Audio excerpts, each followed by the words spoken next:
Hi everybody, how's it going? MAW0001 with part 4 of my comic book stew. And this is my second box of comics of goodness knows how many. And this is a real mixed bag of comics in here, I'll tell you. Ghost Critic, if you're watching, I would sit down and brace yourself for the completely out of controlness and chaos that is this comic box. And first up we have Ultimate Fantastic Four number 9. This one has come a fair way actually with me.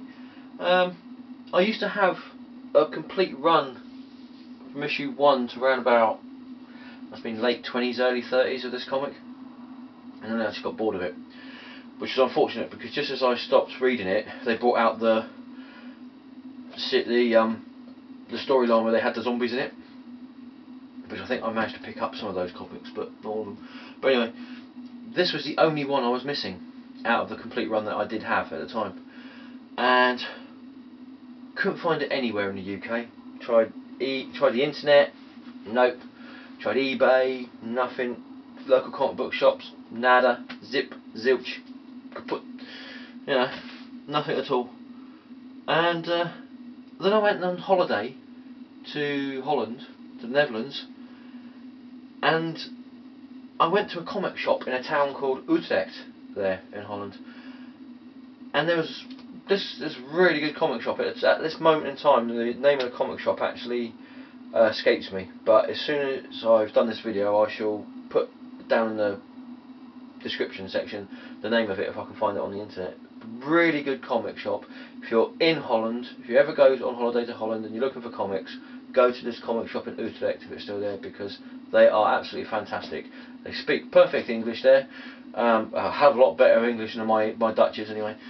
And yeah, I went rifling through their back issues and that, and this is what I found. Number 9. So as you can probably imagine, I snapped that up and was well happy.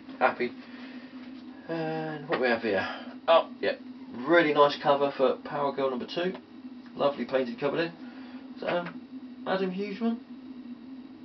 I think that might actually be Adam Hughes cover. There you go. And Frank Castle the Punisher, Naked Kill one shot from Marvel Max. There we go. Grant Morrison's and Cameron Stewart's Sea Guy.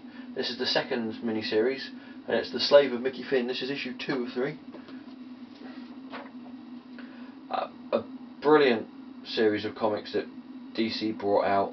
It's just unfortunate that they felt the need, as it was getting to the end, to just basically pull any old character out of the hat and hope for the best, which was Secret Origins. This is number 49, and this is the Secret Origin of Newsboy Legion, Bouncing Boy, and the Silent Knight. Yeah, there's a bit of mess on the bottom of it and that, but it doesn't bother me much. We have Power Pack number 7, Cloak and Dagger and Dragon Man in it as well. And Power Pack number 9. That was an interesting little series, Power Pack. I think I might have to see if I can pick up some more of those, because it was pretty good. A very on again, off again series as far as I was concerned. It was one of those ones where you'd have one story that they did which was absolutely amazing. You were like, wow, this is brilliant. And then the next story arc was like, what the hell are they going on about? And that was Superman Batman. This is number 55. Very hit and miss series that one was.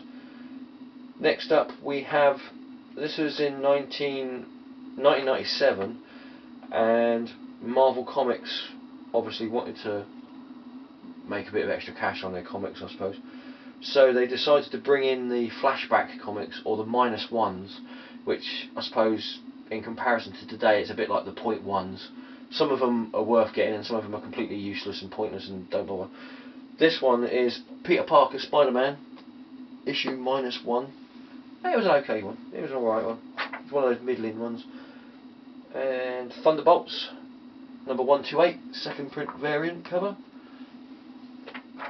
And oh, here we go. This is the from Dynamite, the Project Superpower. This is the Chapter 2. And here we go. This is cover A, cover B, cover C, and there's a cover which has got all the covers on it in one go, and also the who's done this cover?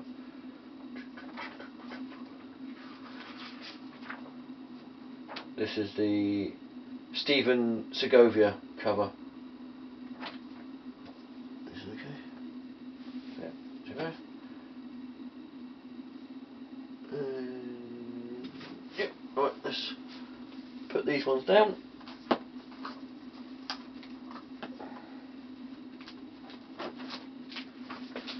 I'll put my Fantastic Four back up there for a sec, because a lot of these comics aren't bagged or boarded.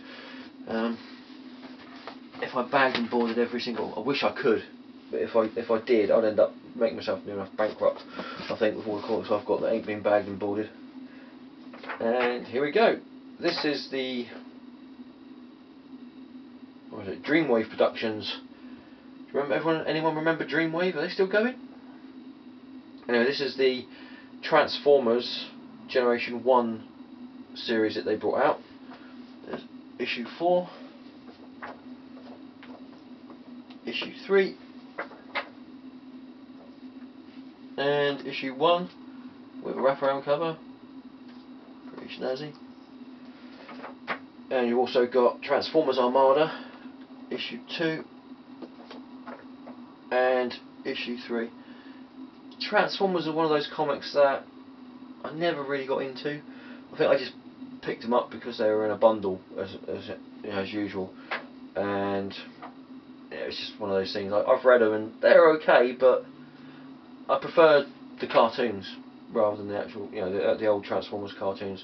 Ones where they transformed and they went, that was brilliant. That was those cartoons. I loved them. And we have Swamp Thing number 65, Wolverine number 42, Civil War tie-in. I think that's the one where Wolverine goes after Nitro, who was the guy that blew up the town and the New Warriors as well, which kicked off the Civil War. And here we have Secret Invasion number 8. This was a good series as well. This is a really good series with absolutely gorgeous artwork in it from Gene Day, and that was The Hands of Shang-Chi, Master of Kung Fu. This is issue 118, which is a double-sided spectacular. And 116 and 111, and this is issue 38, which is got the British price variant on it. We have here Frank Castle the Punisher number 69 from Marvel Max again, and Marvel Pets Handbook for all your Marvel Pets wanting to knows. Oh, cool. Infinity Inc. number 23. This is This has actually got Todd McFarlane artwork in it, actually, before he'd become famous and started drawing Spider-Man and Spawn and that.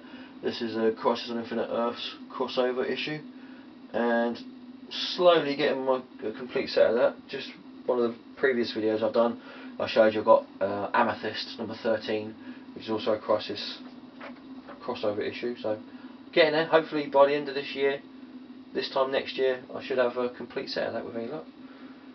And we have Free Comic Book Day from 2009, The Avengers. Oh, this is a really cool comic. This is absolutely brilliant. It's Marvel Age Giant Size Annual number 3 with artwork by Fred Hembeck, and quite frankly, you can't beat a bit of Hembeck, as far as I'm concerned. Absolutely fun, brilliant artist. His style is just surpasses anybody's as far as I'm concerned. We have the Flash number 289 with another British price variant on it. The Flash 242.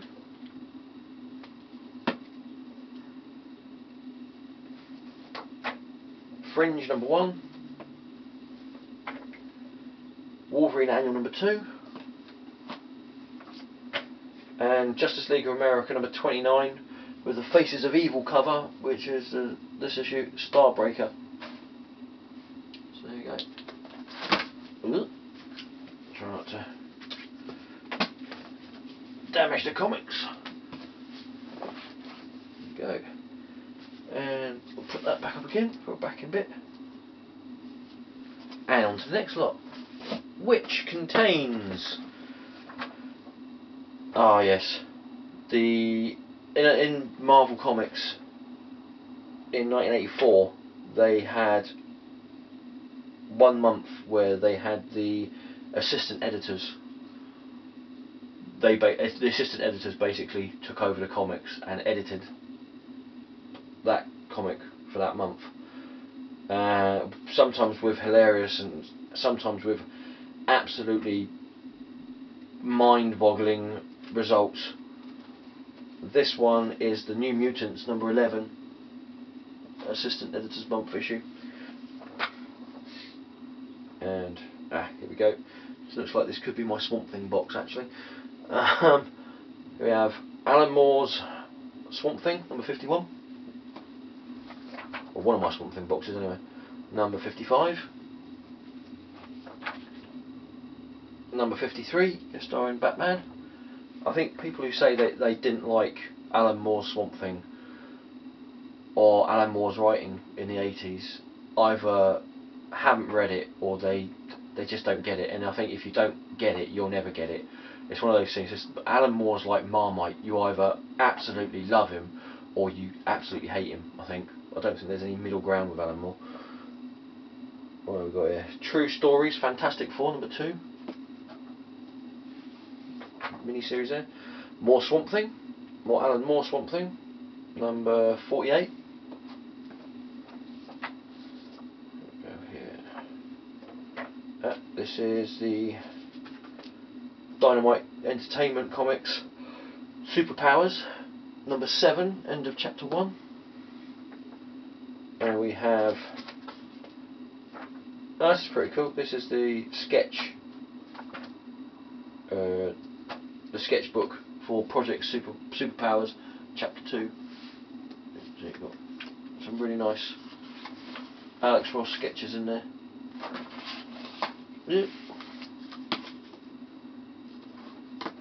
As you completely knackers it up. Right, more Swamp Thing. 47. This one I really like. This is one of my favourite Swamp Thing comics. This actually has the death of Zatara in it, and also the death of Sargo the Sorcerer, and a couple of other people as well from the DC mystical area of the universe. And this is the Swamp Thing issue 50. As far as the Swamp Thing comics go, I think that's probably one of the best Swamp Thing. One of them. There are quite a few Alan Moore comics, Swamp Thing comics, that are really, really good. That's one of the best ones there. And we have... I love this series, and I think I've got a complete set of it now. I think I have, yeah. This is 1986, and it's unfortunate it was such a short lived. It's a funny... I suppose you could sort of put it in the superhero funnies category, and it's Amazing Man. This is number 7. There we have more Punisher, which is Punisher Warzone, number 5. And Punisher Warzone number 6. by Garth Ennis. Fantastic comic. Here we go. DC Vertigo, Vamps, Hollywood in Vain, which was the second miniseries from the Vamps. There's issue 6.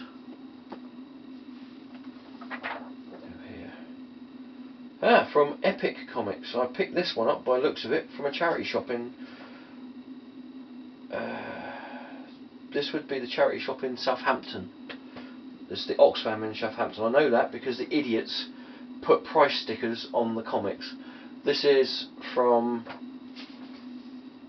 1987. It's Epic, which I suppose we call Marvel Epic, and it's by Kerry Bates with Keith Giffen pencils and artwork in it. It's called Video Jack,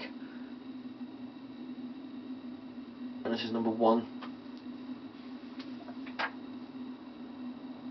And here we have Secret Invasion. So, sorry. No.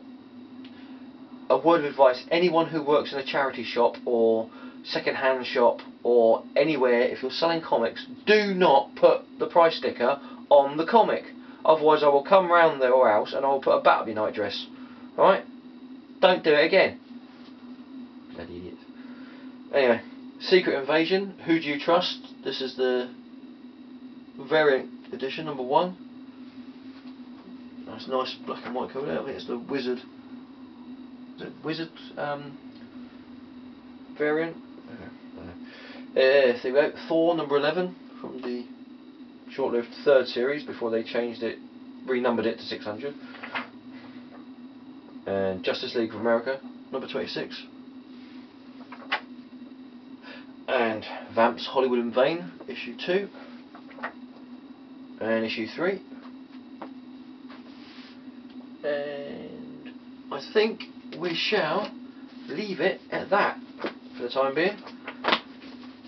So don't worry, there's plenty more comics where these come from, and I will show you them in the next instalment of Comic Book Stew. So thank you all for watching. Hope this isn't boring for you. If it is, let me know and I'll stop doing them and find something else to bug you with.